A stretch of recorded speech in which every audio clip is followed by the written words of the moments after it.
안녕하세요. 현장에서 가장 억울하고 답답할 때가 언제일까요? 특히 우리 전문 건설 기술자분들은 아마 공감하실 겁니다. 네, 맞습니다. 천재지변으로 현장에 나갔다가 발만 동동 구를 때가 정말 미치고 팔짝 뛸 노릇이죠. 물론 어떤 분들은 오해에 오늘은 쉬는 날인가? 하면서 속으로 좋아하기도 하셨겠지만요. 저도 그랬던 적이 있습니다. 하지만 우리의 월급을 책임지는 회사는 속으로 피눈물을 흘리고 있었겠죠. 문득 돌아가신 아버지의 말씀이 떠오르네요.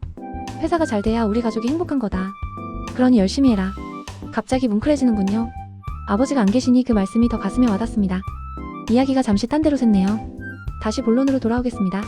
실무적으로 정말 열받는 상황은 바로 이런 겁니다.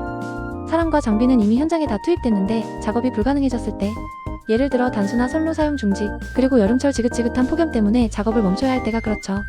그런데 말입니다. 우리의 설계 내역서에는 이런 상황들이 2025년까지는 전혀 반영되어 있지 않았습니다.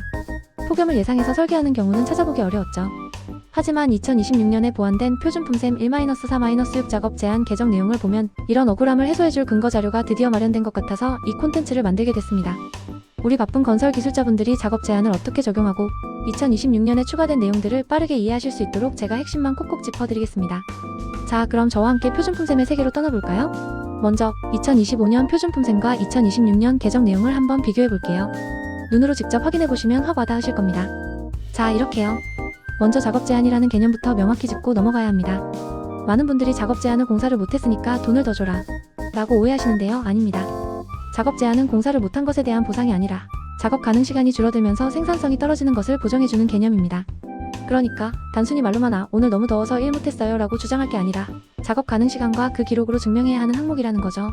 이 점을 이해하지 못하면 작업 제한은 항상 반려될 수밖에 없습니다. 기억하세요. 기록은 곧 증명입니다. 2025년까지의 작업 제한은 크게 두 가지였습니다.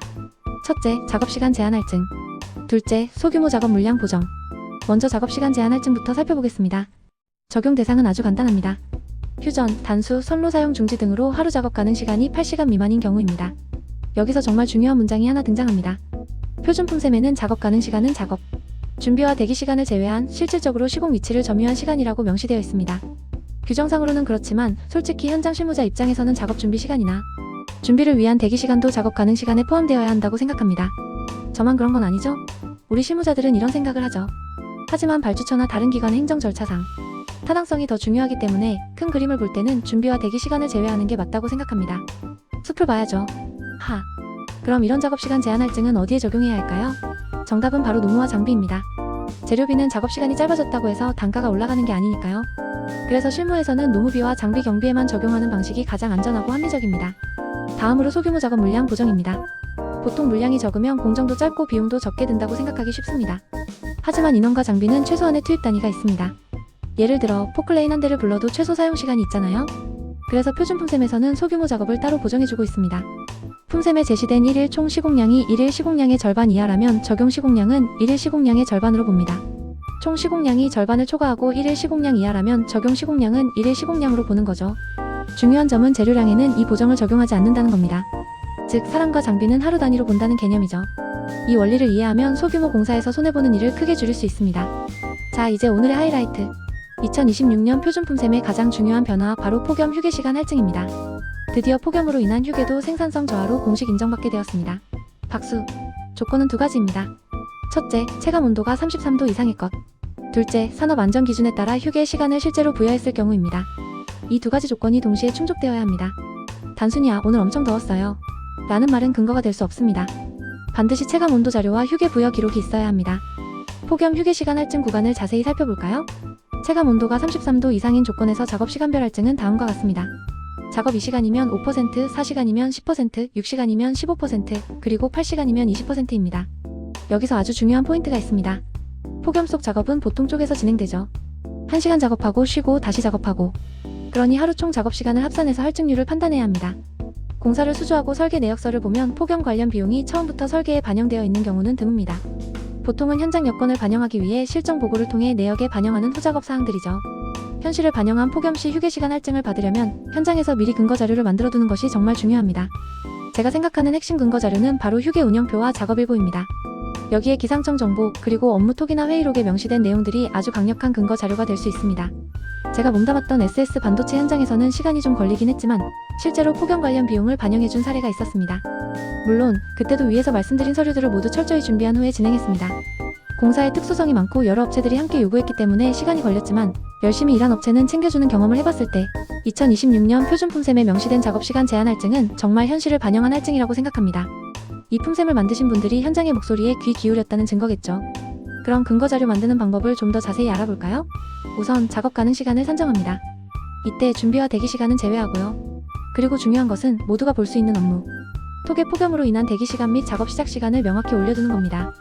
나중에 이 업무 대화 기록이 할증 근거의 기초 자료가 됩니다.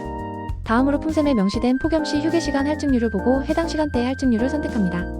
그 다음 그날 공사에 투입된 노무량과 장비 사용량을 확인합니다. 기본값에 1 더하기 할증률을 곱하여 조정된 노무비와 장비 경비를 작업 제한 보정으로 계상하면 됩니다. 그리고 한 가지 더, 소규모 물량 기준에 대해 궁금해하시는 분들이 많으실 텐데요. 저도 오랫동안 1일 작업 물량 미만의 소규모 시공이 도대체 어떤 기준인지 몰랐던 시절이 있었습니다. 그런데 파고들어보니 이거더군요. 바로 해당 공종의 1일 시공 물량을 기준으로 합니다. 예를 들어 품셈에 제시된 1일당 조건을 감안한 시공, 물량보다 적게 시공했을 경우를 소규모 물량이라고 이해하시면 됩니다. 소규모 작업 물량에 대한 공사를 진행했다면 반드시 다음과 같이 체크해야 합니다. 첫째, 품셈상의 1일 시공량을 확인합니다. 둘째, 총 시공량과의 관계를 판단합니다. 셋째, 적용 시공량을 결정합니다. 넷째, 노무와 장비는 적용 시공량 기준으로 재산정합니다. 논리적으로 물량 대비 노무비를 조정하면 되지 않을까 생각합니다. 시공량이 줄어들수록 품의 가격은 올라가는 게 당연하죠. 이는 소규모 물량 시공을 하는 업체의 정당한 권리라고 생각합니다.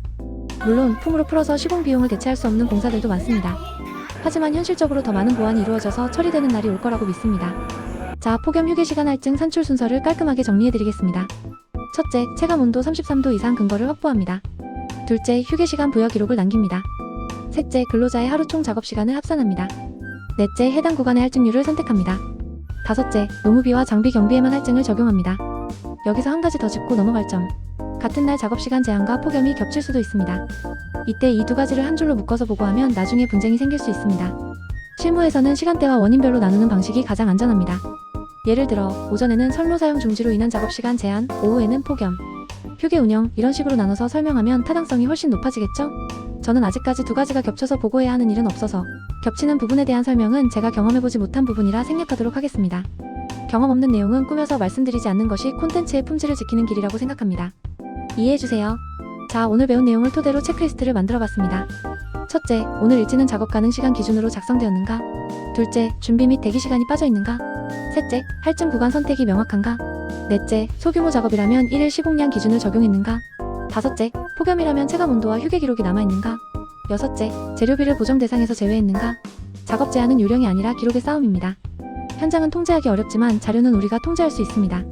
오늘 배운 방식대로 한 번만 제대로 만들어보시면 다음부터는 작업 제한이 결코 두렵지 않으실 겁니다. 이 강의가 여러분의 현장에서 억울함을 줄이고 정산해서 당당해지는 데 큰 도움이 되기를 바랍니다.